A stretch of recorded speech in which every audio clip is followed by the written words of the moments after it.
plagiarism, which could threaten to derail the final stages of about Kamala Harris being accused of plagiarism, which could threaten to derail the final stages of her election campaign.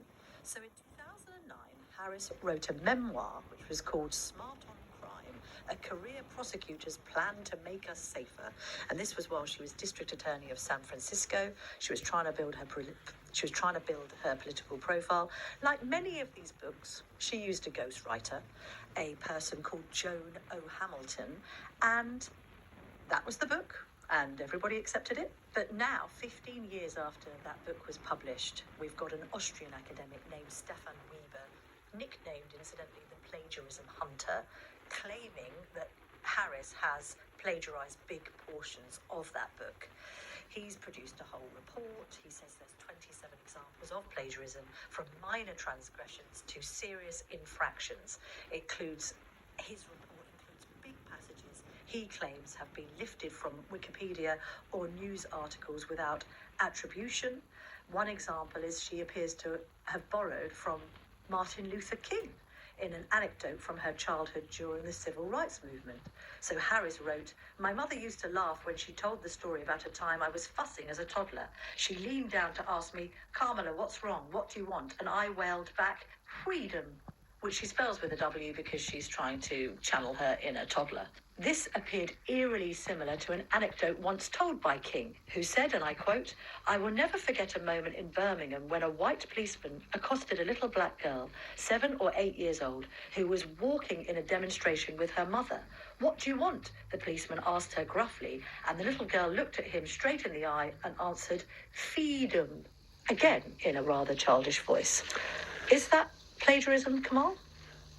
Whether it's plagiarism, how these things are put together is always can lead to slip-ups when they're rushed, not because you want to write a book, but because you want to make a case. Do you remember Rachel Reeves and her book on economics, which was then criticised for having seemingly the ghostwriter lifted chunks from different places, possibly Wikipedia? This seems to be slightly similar, and I think in a way the relevancy is quite low. We don't really remember that. It was a row for a couple of days, but actually people don't really think these books have been sweated over by Kamala Harris for... It takes 2 years to write a really good book. The idea is that some bits have slipped in from elsewhere for the books like this that are produced in this way, I don't think is that damaging to a person. And also, as you say, Stefan Weber, he hunts for this stuff. And if you look hard enough in books like this, you are going to find material. I'm assuming the book is many hundreds of pages long. If that's the best they can do, I don't really have a sense that this is hugely damaging. But, and we're going to get onto this, of course, in a very tight election race, it only needs some minor infractions or some people to think, does this add into a sense that how serious is Kamala Harris? Does she really have a grip on politics? Is she really a details person? The fact that she has done few to almost zero big interviews with mainstream big journalists. We had the editor of Time magazine complaining that she could be one of the first presidential candidates not to do the traditional Time. Choosing a trading platform is like choosing new running shoes. The last When pair you served do you that well. and They cut helped you master Interview. Well, let's speak about that, because she's basically gone completely down the podcast route, which you and I can completely endorse. We agree with. She's welcome on this podcast anytime she likes. As is her opponent, who I'm sure you'll get on famously Oh, with. yes. But she has done, well, she's basically chosen to hone in on 2 of the most popular podcasts in America, and actually they're sort of either side of the ideological divide, which is quite clever.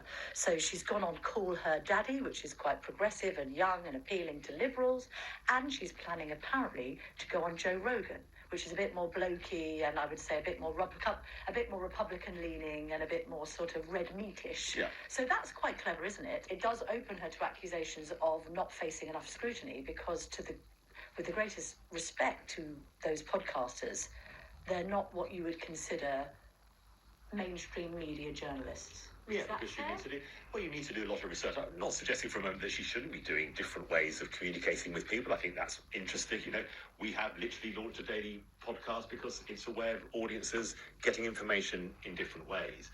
But in journalism and for big journalism and for big journalistic organisations, we have researchers, we have producers, we do a huge amount of work on what are the details of these issues, and we know how to interview people so that the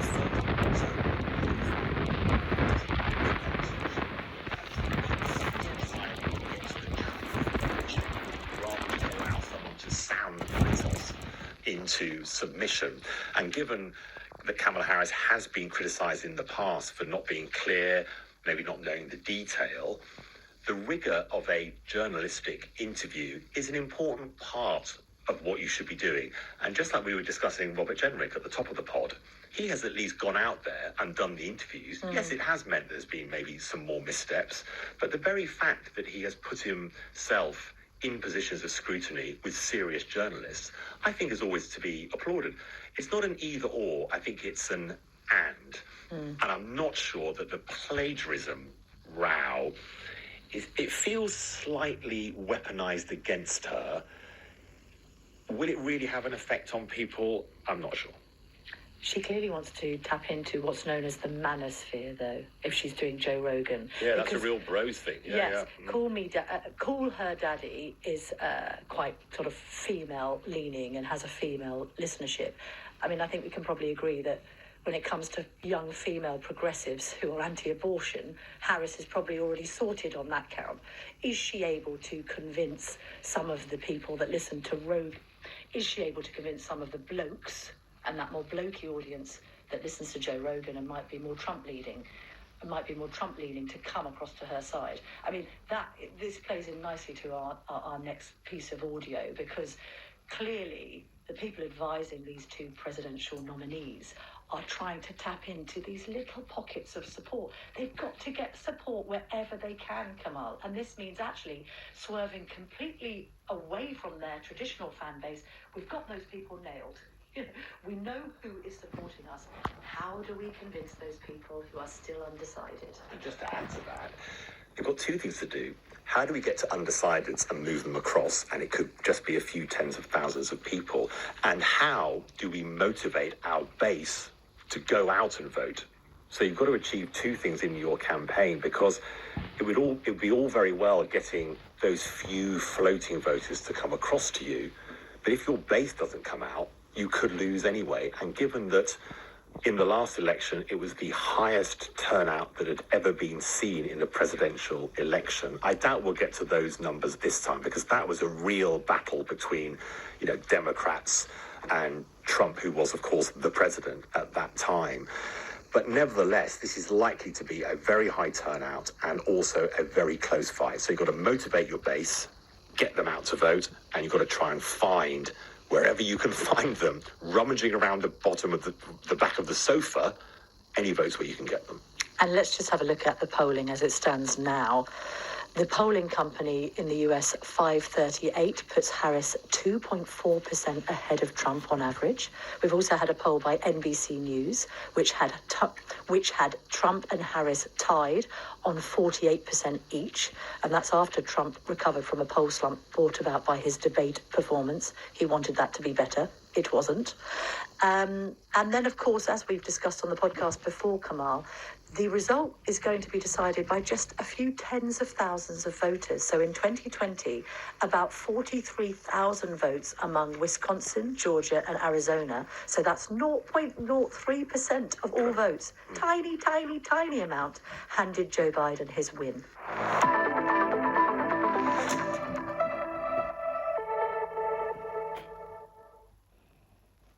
How to invest with zero commission.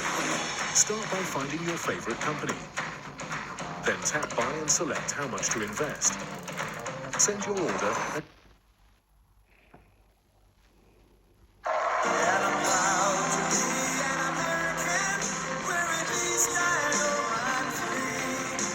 back on the stage he spent the last 4 years craving. In January 2021, he was a busted flush, impeached for a second time after the insurrection. A Republican Party he had cowed, suddenly disavowing him. Whatever else this is, it's a comeback of extraordinary proportions. It is now clear that we've achieved the most incredible political thing. Look what happened. Is this crazy?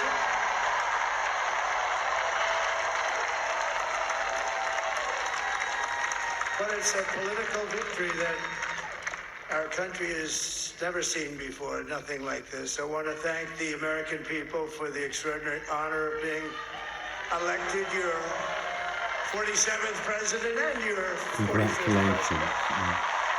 Congratulations. This was Trump minus the vengeful rhetoric of his recent campaign stops, but with the familiar discursions into Elon Musk rocket design, mixed martial arts, into the eye of history, welcome professional golfer Bryson DeChambeau. Oh, look at him. Kamala Harris had said Americans were exhausted by this kind of thing. Not yet, it seems. They came from all quarters, union, non-union, African-American, Hispanic-American, Asian-American, Arab-American, Muslim-American. We had everybody, and it was beautiful. It was a historic realignment. For weeks, the polls had shown a coin flip race in the 7 swing states that would decide the election.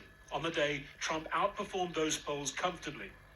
Hidden Trump voters, the polls missed, pushing his ceiling higher than predicted. Exit polls showing independents breaking for him. An 18-point swing to Trump among Latino men. Harris's 10-point lead among women, cancelled out by Trump's among men. Especially with immigration and everything like that that's going on, I feel that Donald Trump has a better opportunity to fix those issues that we're having here. This is my first time voting. What really attracted me to Donald Trump is I'm a Christian, and he really aligns with a lot of my values as a Christian in America. I voted for Kamala, and I think it's especially important because just all the ridiculous and outrageous things that Trump are saying, and he's trying to make America a fascist state again. Soon enough, the first big swing state prize fell to Trump. CNN projects that Donald Trump will win the state of North Carolina. And as Trump was maintaining early leads in other decisive races, at Kamala Harris's headquarters in Washington, D.C., the hope and the crowds were seeping away. We will continue overnight to fight to make sure that every vote is counted, that every voice has spoken. So you won't hear from the vice president tonight. And in the TV studios, they were calling it without calling it. In the immortal words of Bob Dylan, you don't have to be a weatherman to know which way the wind is blowing. Right. Harris now left having to sweep the so-called blue wall states of Michigan, Wisconsin, and Pennsylvania for the unlikeliest of wins. As for the concern about the process, much of it Trump generated, the FBI said bomb threats against several polling stations seem to have originated in Russia. The first sign of potential drama with the counting came in Wisconsin. 30,000 ballots recounted after an observer saw a machine with an unlocked door. Every ballot that was here that was legitimate was counted and was counted accurately.